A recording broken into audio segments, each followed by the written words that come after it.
What are the treatments for traumatic amputation? The goal of treating traumatic amputations is initially to save the person's life, then to restore as much function as possible. Traumatic amputations are accidents and can result in the loss of a lot of blood, and can be complicated by life-threatening infections. Sometimes the accident itself has completely removed the arm or leg. Occasionally, reattachment can be attempted, depending on the level of the amputation and the time from amputation to treatment. The removed part can be wrapped in something like a paper towel or a plastic bag and kept cool if possible and transported to the hospital. In very rare instances, a special team of surgeons can reattach the amputated part and possibly restore some function. However, most amputated parts cannot be reattached. The remaining tissue typically has dirt or road debris, such as rocks or asphalt, called contamination. It is very important to remove the contamination and any dead tissue completely, and to treat with antibiotics to minimize the risk of infection. Once healthy tissue is present, the open wound must be cared for and eventually closed or covered. This can involve frequent dressing changes or negative pressure therapy.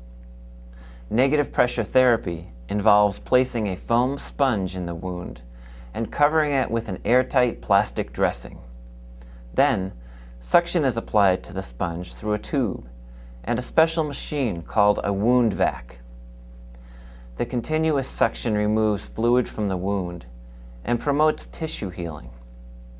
Most open wounds and even some infected wounds can be treated with a wound vac.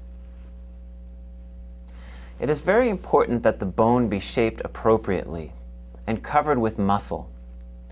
The surgeon tries to create a stump that has a muscle and soft tissue to create a soft pad covering the end of the bone.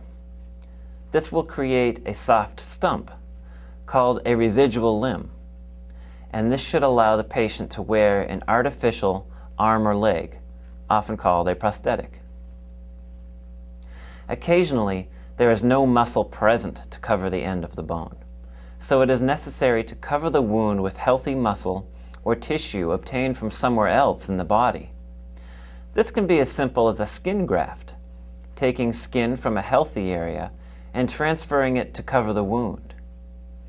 Another option can be a tissue transfer of healthy muscle and skin.